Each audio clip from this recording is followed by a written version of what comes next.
Welcome, lords and ladies, kings and queens, my noble court. I am Lord Master Leonis, your humble scribe and archivist, curator of the Cosmic Archive, a living legendarium of a million worlds. Today, I am doing another react. I'm gonna react to this because I saw it like earlier this week, way earlier, like last Monday, and I thought it was an interesting, topic. This is Pippa discussing sort of like the emptiness of what I think is depression, but I'm not 100% on that. I'm not really here to psychoanalyze. It's just she was describing an experience that I don't think I've ever had, but describing it in words that I felt like I could understand despite not going through it. And I think it's just a fascinating look at, like, I think a lot of people go through this and feel this way about things. He mentions BoJack Horseman in this video, and I think one of the reasons BoJack Horseman was so popular is it resonated with so many people in the modern day. So let's hear what she has to say. Like a Rick and Morty fan, but like I watch BoJack Horseman, you know, and there's this one line where Diane, who is one of the characters in the show, she asks BoJack, because BoJack, like, everything's going right in his life, basically, like everything that he wanted he's getting, and Diane is like, BoJack, would that have really made you happy? I forget what she was talking about, but she's like, would that have made you happy? And BoJack goes, oh, probably for a little while. And it's like, you know, that's just like what life is. That's just like what life is, man. It doesn't matter if you fuck up your life. It doesn't matter if you get the things you want. Nothing matters, chat. Nothing matters. The emptiness will return. No matter what, the emptiness just comes back. See, this is fascinating to me. The idea that, like, you are just empty and then you go through something or do something and get a consequence of that something, positive consequence of that something, or you buy something that temporarily makes you happy, and then, like, happiness is just a sort of temporary transitory state that goes away, and then the emptiness comes back. And I've never felt like that in my real life.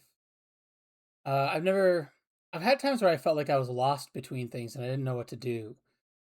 But I've never had a feeling where I felt like I was truly, like, empty and there was nothing there and the world doesn't matter and this is just the way things are.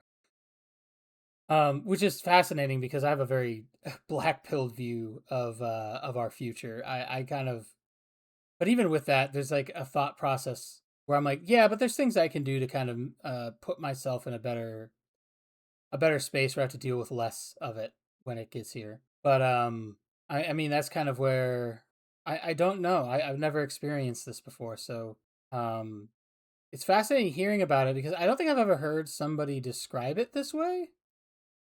Like, I've heard people refer to depression as being like a feeling of emptiness, but I've never heard anyone describe it like this. Like, there's an emptiness that's there, and then you are able to, like, step out of that emptiness due to something in your environment, but then the emptiness always comes back. I've never heard it described this way before. I just thought it was really, really, really fascinating. And you just have to keep finding things. You just have to keep setting new goals and stuff. Because the emptiness always returns, chat.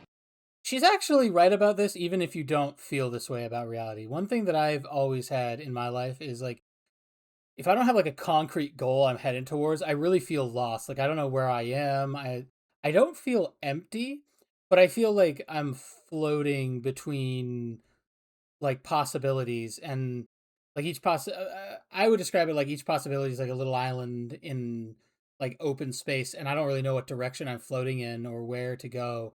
And so I'm just kind of like free floating through space, and at some point I will figure out that's the one I want to go to and I'll start swimming in that direction. But I mean, the time I think I felt most like this is after getting my college degree. That degree took me absolutely nowhere, and I had no idea what I was supposed to do with my life, and I really floated around quite a bit after that. It always Sisyphus returns. Realistically, chat, if I got this house, would it make me happy? Probably for a little while. And then I'd just be like, I should move to Japan because I could own an owl in Japan. I should move to Japan. One must imagine Pippa happy. There's no such thing. Sisyphus was not happy. Sisyphus. He brings up Sisyphus. Oh man, Sisyphus was happy until the gods punished him, is what Sisyphus was. For those who don't know the actual story of Sisyphus, Sisyphus was a Greek king. That Greek king, basically it came time for him to die. And he tricked Thanatos, the god of death, and then trapped him in like a case or a coffin or something like that. I want to say he tricked the gods twice. I think he tricked the gods once to give him an extension on his life. And then he tricked Thanatos by sticking him in a like a barrel or a box or something. And then the gods came down like, "All right, motherfucker. We're not going to play this game with you again. Let Thanatos out the box. You're going to hell now." And then they would hear, if I recall correctly, they silenced him so he could not attempt to deceive them further. And then they gave him a torture in hell that was just to this is the part that everyone knows about Sisyphus, is that he pushes the boulder up the hill just for it to fall back down the hill, and then he has to go back and push the boulder back up the hill again. And the reason for that is because the gods are trying to teach him a lesson that to cheat death is a like nonsense thing to do. It's not something you can do. It is equivalent to pushing a boulder up a hill, assuming that it will stay there when the hill is shaped in such a way that makes it fall down. And there's nothing you can really do. Like, you're just gonna keep pushing the boulder forever because you can't really cheat death. You can't really prevent the end of your life. Another thing she said here before Sisyphus was, she said, like, would buying this house make me happy? Probably for a little while, and then I'll be like, I should move to Japan so I can get an owl, because you can own an owl in Japan. My personal opinion on this is you should not find purpose and motivation to move forward in things you can do, and in I say things you can do, I mean very like materialistic ideas of things you can do and stuff you can have. I think the best thing you can do is to find, what do you want? What's like your goal? Set like an ultimate goal, like that you want to achieve one day. You're not going to achieve it anytime soon, but one day, and that's the goal you're marching towards. And you find sub goals on the way to your main goal, sort of to keep you moving in that direction. So like, as an example, in my own life, my goal is to like own maybe like a 10 to 20 acre plot of land and build just a decent house on it. Like, if I could, I would build a whole ass manor, but I just don't see myself getting rich enough to do that. So if it's just like a relatively normal 2-story house or something like that, or even like a 1-story, if that's all I can afford, it is what it is. But just I would just want enough room for like myself and my family and some of my friends to be able to live on a plot of land and just be self-sufficient in general. And towards that end right now, I'm not really looking at land or whatever, because it's not the immediate sub goal I'm going for. Right now I have an old 1987 Bronco I bought that isn't working. And so my current goal is to just get that restored to a point where it's working. And once I have that fully functional, then that's that goal done. I mean, I have to do maintenance on it, but aside from that, that's that goal done.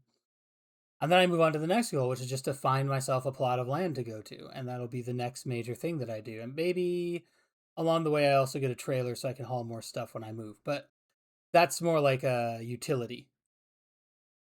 Sisyphus, just empty, just like the rest of us. We're all fucking empty inside. All right, maybe Sisyphus will find. I feel like I'm not empty inside, and I don't know if that's like a common thing to be not empty inside. I've never felt empty. I felt lost. I've had no idea where to go or what to do at times, but I've never felt empty. So I guess I'm curious how common that feeling is. Is this pretty common for you guys to feel like this, to feel empty inside? Because I've never felt that way. But I have heard a lot of people talk about this, like it's a very normal thing. So I'd be fascinated to find out. Find something to be happy about, but then he'll go back to being empty. You can buy an entire village in Japan with $3 million and like become the governor, or like what? You just find a thing to be happy about, and then you're happy for a little bit. And you try to stave off the emptiness. Another thing I want to point out about is she's juxtaposing emptiness and happiness against each other. I don't particularly think that those two are opposites. I don't know, because I feel like you go through a bunch of different emotions all the time in life. Like you move through your emotions very fluently in life. So like there are times when I'm happy, there are times when I'm annoyed, there are times when I'm angry, there are times when I'm sad. Um my uncle died recently, and that tore me up for a little while because he's probably the uncle on that side of the family that I was closest to. He and I used to be truckers and talk a lot more. And when I stopped trucking, I kind of stopped talking to him as much because there wasn't as much for us to talk about. And the way he died suggests that he went out on his own terms. And I can't help but wonder, like, was that partly my fault? Should I have taken more time? Should I have talked to him more? Should I have cared more? Should I have, I mean, I could have always cared more, I suppose. I did care about him, but it's definitely just how I feel. Like, maybe I should have talked to him more. Maybe I could have done more. Like, it's very easy to feel like it's your fault when someone you love dies. So that's very, there's like a combo of like sadness and anger and hopelessness, uh, regret that you could have maybe done something to prevent the event from happening, but there's no way to know, no way to know for sure. And the best we can do is honor the memory and move forward. But like, I wouldn't have described that as feeling empty either. It was sadness, and I don't know. I don't really feel like chasing happiness is worth the time to do personally. I'm not sure if that's a weird take, but happiness is just one of the experiences you have among many experiences. And, happiness can be derived from a number of things. Um, but I would say like there's definitely a neutral place that I would normally sit when I'm not happy and I'm not sad and I'm not scared and I'm not um, annoyed or upset or anything like that. It's I don't know. She's calling this emptiness. I wonder if my neutral and her emptiness are the same thing and we just are seeing it from different lenses. I don't know. Very Reddit of Pippa. Just be happy with the emptiness. I don't know if I can ever be happy with the emptiness. But like the emptiness, like it happens. And every time it does, I'm like, this is fine. Because like eventually a new Uma Musume movie is gonna come out or something. Like something's gonna come out or something's gonna happen or I'm gonna like find something to distract myself and then I'll be happy for a bit again. Remember, thank you. Give Scientology a try, Pippa! Do not give Scientology a try. I don't know about Scientology. Being happy alone is real power that others fear. Like own nothing, live in the pods and eat the bugs. Okay, so someone said, what was that? What did they say here? Hold on. Go back a bit. The emptiness is a blessing given that others fear. Like own nothing, live in Hold on. myself, and then I'll be happy for a bit again. Remember, thank you. Give Scientology a try, Pippa! I don't know about Scientology. Being happy alone is real power that others fear. Like Being happy alone is a real power that others fear. And her response was to say, like, eat bugs, live in the pod, and be happy. I can see where the connect happens between those two things. I can see the connect there, like where the logic has room to flip. But I don't know. I don't connect those two things. Like, I think you could be happy alone, but not necessarily be happy in the pods eating bugs. She also mentioned like distracting herself. Interestingly enough, this is my brother says similar things a lot. Like there's stuff that distract him from just sitting with his own mind is more like how he would put it. He would say like I don't want to sit and listen to my own thoughts, which I think is fascinating as a thought process because I love the idea of sitting and listening to my own thoughts. I love to sit and think about the world around me and just think deeply about philosophy and history and like what does the world look like and how did we get to a point where the world looks like this, how do we move forward in ways that are beneficial, you know, where what do I think is the most likely outcomes of where we are now in the world. And in that regard, I feel like I'm very black pilled. Like I'm very emotionally, I'm very just like solid. I'm kind of in a neutral spot. I'm happy, sometimes I'm sad, sometimes I'm upset or emotional, but for the most part, I'm kind of like, things are what they are, and I just kind of live with it. But I come very much from a place of like, what is going to happen is what is going to happen, and that may sound weird to say it that way, but it's like I don't know necessarily if the future is already etched in stone and there's nothing we can do to change it. I think we are at a place where we still have room to change our trajectory from what I consider to be a pretty bad future, but I still think the bad future is the most likely outcome because it requires the least effort from the most amount of people. And I just think people don't want to take time and effort to change things. I mean, and I can't even blame them because I sat here today, day of recording. I got up at 8 o'clock, and like by 8:30, 9 o'clock, I was all ready to record. I had my recording software open and everything, and I was like, I don't really want to do this right now. I don't know how I feel about this, and I'm gonna go do my little bit of grocery shopping and stuff, and come up with an excuse to not do this at the moment, and kept putting it off because it's weird. I already put out a video with over 1,000 views and tons of likes and stuff. I'm still sitting here going, I don't know if I'm ready for this to actually take off and become something. It's very when I step outside of myself and look at my own actions, it's incredibly contradictory and weird, and I don't know why I think or feel this way about it. But yeah, I wanted to say something to that effect. Own nothing, live in the pods, and eat the bugs. Umkaki, thank you. The emptiness is a blessing, giving space for us to take in more wonder and joy from the world. True, I like your mindset. I like this guy's mindset too. I don't know if I fully agree with him, but the emptiness, I don't know. I have trouble describing it as that. Personally, I do not feel empty.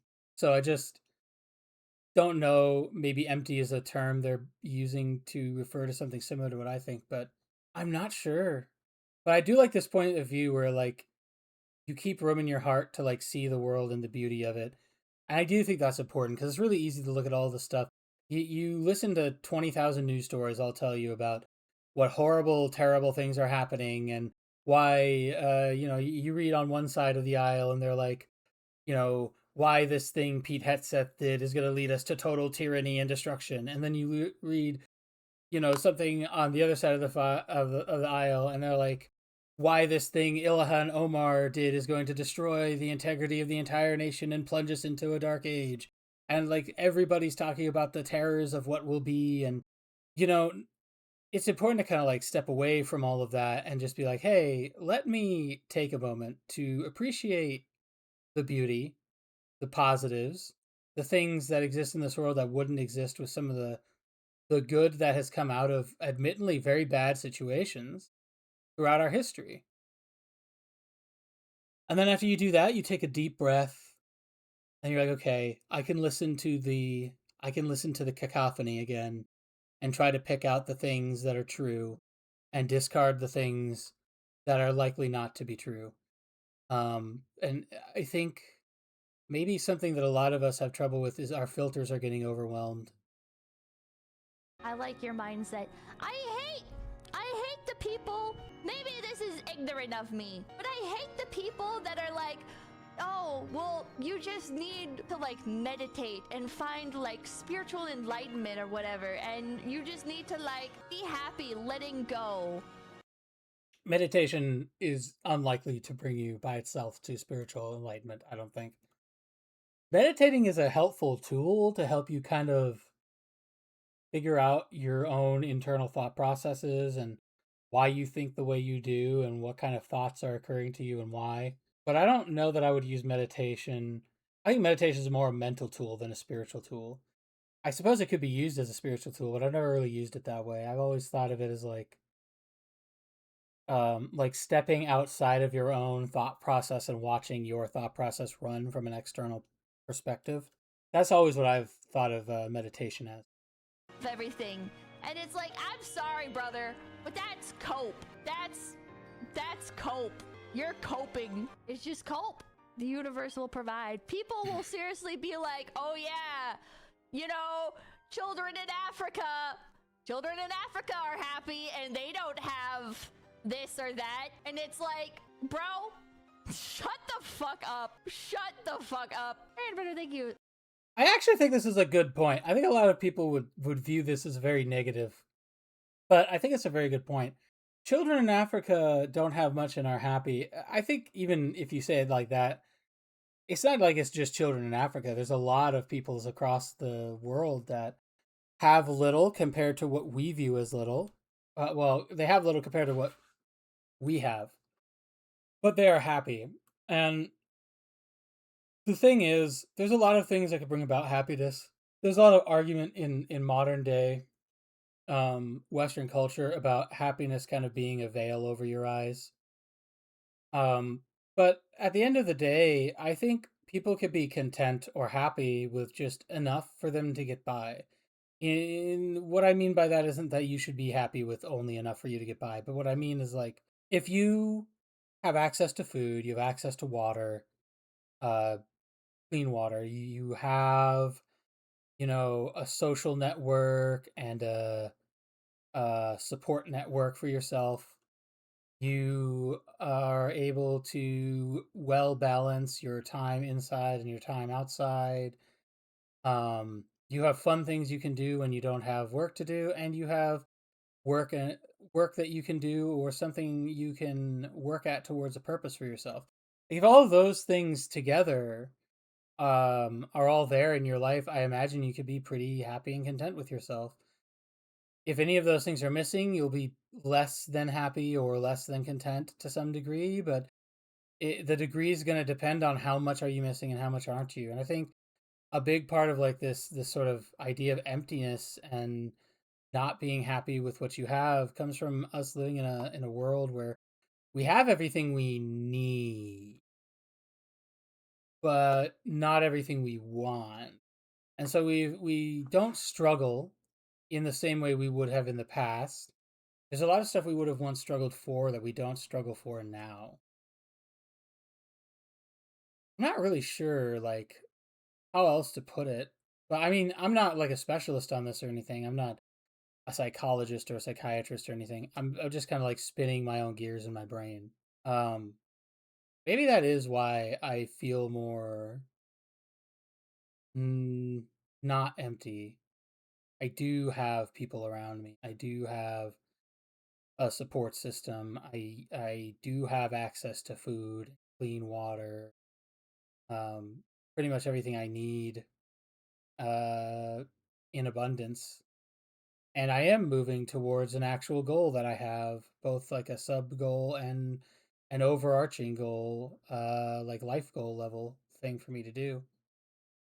So maybe that's why I feel that way. And maybe that isn't normal. Maybe that's weird. I don't know. Sounds like what you're longing for is God. Brother, I don't know how to say this, man. I don't know how to say this. All right. But I don't think religion. I want to put this out. This guy is out here speaking the truth right now. This guy, Son Brosian. Children in Africa are absolutely not happy. That's gonna depend on where you go in Africa, but if you're talking about the starving tribes, yeah, no. there's a lot of bad stuff going on in Africa. A lot of people fighting over territory and um, rights to own certain things. A lot of people are being left in pretty terrible situations and conditions, and they're absolutely not happy. Can just fix people. I think religion definitely helps a lot of people. Okay, but I'm gonna try and say this like very nicely, but like there's still a fucking huge amount of people that are just as empty inside before and after God. All right, maybe this is cope. I think some people are just born happy. I think I like what she said here about religion. I'm of the opinion that religion is a necessity for society. I think it may or may not be a religion, or may or may not be a necessity for individual people. But I think on a societal level, it's important to have religion. And I think for most, like the average person, religion's a necessity. Although in her, she's not really given a reason. I think that's the case because I think religion creates a framework for morality. And if you choose to subscribe to a particular religion, then you choose to believe that that framework is the objective reality that everyone in the society is supposed to follow. And so if you have a religion, or at least a primary religion that fields that moral structure, it helps build a more it kind of makes rules for how people should operate societally with each other. So how temperate are you going to be with your fellow man? Um, do we value giving to each other more than selling to each other? Do we value capitalistic motion like profit margin and whatnot? Do we, how do we consider someone is giving value to society or taking value from society? Like the, I'm thinking about these much higher level questions. Like if you want a society to function, these are all things that have to be answered. And I think most people don't really think up there at that level. And the best way to kind of like build a bridge between um, this high ordered, high level thought processes of how society should work and an average person who's, for the most part, just trying to make sure they're fed, they have drink, they have the things they need to fulfill their own personal lives. How do you bridge that? And I think realistically, religion is probably the best way you can bridge that. Um, it gives it gives people a reason to want to follow a moral code. And I do think that a moral code is necessary to keep society functioning. Um, so I think that's really important. But she's absolutely right in saying there's plenty of people who, you know, came to the church and prayed and gave their heart to God as far as they knew, and still feel empty inside. Um, I don't really know what the answer for that is. think some people are just born with the ability to be happy. I think it's like a skill, like an innate skill. And some people, they're just really good at it. But other people, you just gotta keep like procking the bonuses. You know? You just gotta If I am one of these folks in her analogy, I have to be the first one because I've just never been that deeply unhappy with my life or about my life. So I figure I have to be in that, but I wouldn't necessarily describe myself as like happy all the time and able to innately be happy. Like I'm more like I'm neutral, but you know, I experience all of the things, you know, as they happen. Whether they happen to me or whether I pull them out of myself for something. I like her analogy of procking the bonuses. Like you just got to keep when the bonus starts coming down, you got to find something else to prop it up. I think a lot of people definitely feel that way. My mm, this will probably get me a lot of angry people in the comments, but my opinion on that is that's a very sad way to live. Personally, I think it's best to find what makes you happy or content or neutral even within yourself and move forward through that through what is inside you already, and you can use external stimuli to enhance what you have in yourself, but what's in you is what's going to run you. Like at the end of the day, um external boosts and fuel sources only last so long. Like if you don't have something like a core in you that you can use, it's going to be really hard. I do not know how to tell you how to do that. I don't know how to tell you if you don't feel like you have that core. I don't know how to tell you to like develop that. I'm not sure what words I could express that would make sense to that. But I do definitely think finding purpose within yourself is better than trying to find distraction outside of yourself. That's my personal opinion. To try and find your like the way to min max because you rolled like the wrong character class. You got the wrong traits. It's more like a sunny disposition. Glimlock, thank you. It's called Down syndrome, Pippa. What the fuck? Was this the end of your manic episode or just the beginning of a new one? This is the depressive episode that comes after the manic episode. Proper socialization is the key to be happy. I don't fucking think so, man. I don't fucking. I think proper socialization can certainly be part of keeping yourself happy. There are certain chemicals that go off in your brain when you have positive interactions with other people. And it's not just like you get dopamine and serotonin and oxytocin depending on the type of interaction you're having with other people. And I think that like all of those things do work towards helping keep you stable and content. But I also haven't really talked about some folks, I think, a big issue with their ability to stay happy or content is just that they're like deficient in a particular hormone.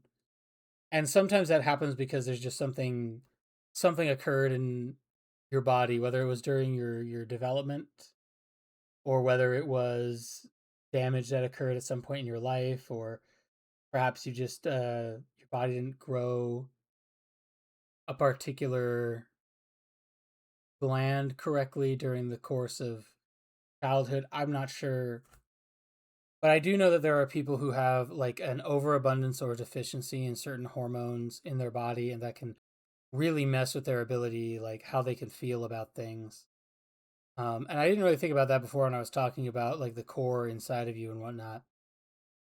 I don't know.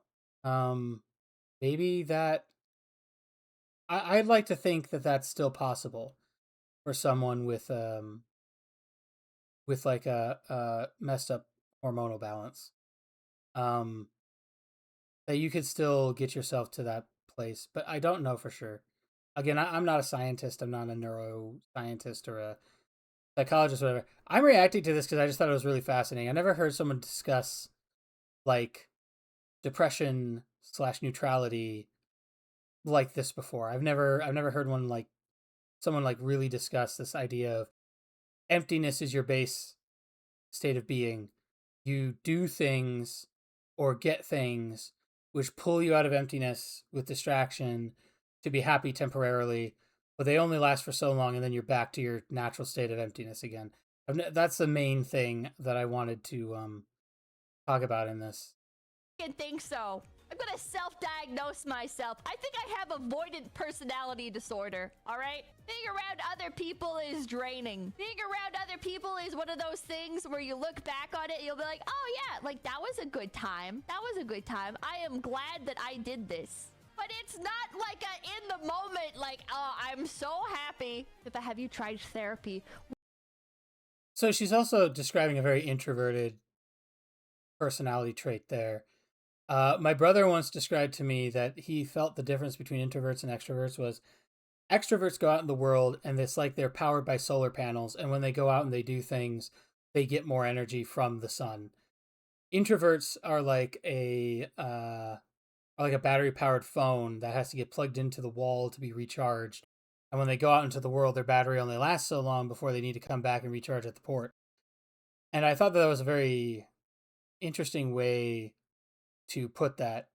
Um, I think I'm definitely more introverted than I am extroverted, but I would describe myself as an ambivert because there are times when I cannot stand the idea of staying home, being alone, and not being around people right now. But there are other times when I cannot stand the idea of having anyone around me right now, and I would like to just be alone and do my own thing and leave me alone, please. So I'm not sure where I sit on that scale, but I definitely feel like I can identify with both sides of that. What am I gonna do at therapy? What am I gonna do at therapy? Hey, I don't feel so good. Oh, have you tried medication? Yes. Oh, and how does that make you feel? I feel like I'm gonna fucking kill myself. You unironically, you do have to be, you do have to suffer to be happy, which is why you should be grateful sometimes when you're. This is a good point out too. Like honestly, I don't think happiness can feel as good when you haven't dealt with sadness or loss. Feeling the pain of losing something is terrible, but without having felt that pain, I think you don't appreciate the moments of happiness and contentness anywhere near as much because right now everything is all right. Right now the pain isn't here. Right now you've gotten over the loss. You've moved on. Right now you can be happy. And I think that's just way more important. Suffering. When bad stuff is happening to you, it gives you contrast. So you appreciate the good times more. Unironically, it's that meme of suffering builds character. And if you're like an artist and you're suffering, you should also be grateful because it lets you make better art. Unironically, people will people will be like, oh, that's like a toxic mindset. No, it's not. It's true. No, it's just literally true. What do you mean? Two things can be true at once. It can be true that suffering can help artists create fascinating artwork. It can also be true that it's really toxic to think I should let myself suffer more so I could make more paintings. Um, I think both of those things can be true at the same time. Artists that are like schizophrenic and crashing out and sad and like on the verge of killing themselves, they just make better shit. I'm good, man. I'm all right. I know what I am. All the artists that are happy, that are like really famous, they don't even make their own shit. That's why they're happy. That's why they're successful. Fucking Katy Perry, all right? She doesn't make her own shit. That's why she's happy. That's why she's fucking Justin I don't know anything about Katy Perry. I can't speak to that. Trudeau out on some fucking yacht off the coast of California, all right? Drexel, thank you. I'm always on the edge, and all it makes is edgy art. You gotta keep honing your skills. You got this. Taylor Swift, exactly. Pippa, you're not looking at the big picture. I'm not even looking at a picture. I'm looking at chat. I think Justin Trudeau is happy. I think so too. Katy Perry is neither happy nor an artist. Pippa's I'm not sure if Justin Trudeau is happy in present year. I'm not sure. He definitely got into a lot of trouble. pissed tonight. Yeah, I'm pissed. They took my dream house off of Zillow. They took my fucking coping mechanism off of Zillow!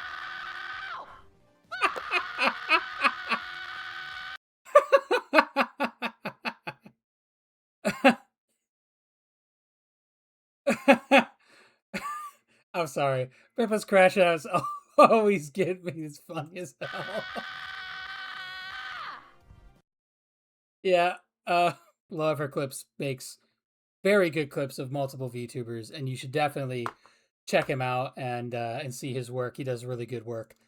But yeah, I think I've said pretty much everything I want to say. I cannot believe I took a 7-minute video and yapped for 40 minutes about it.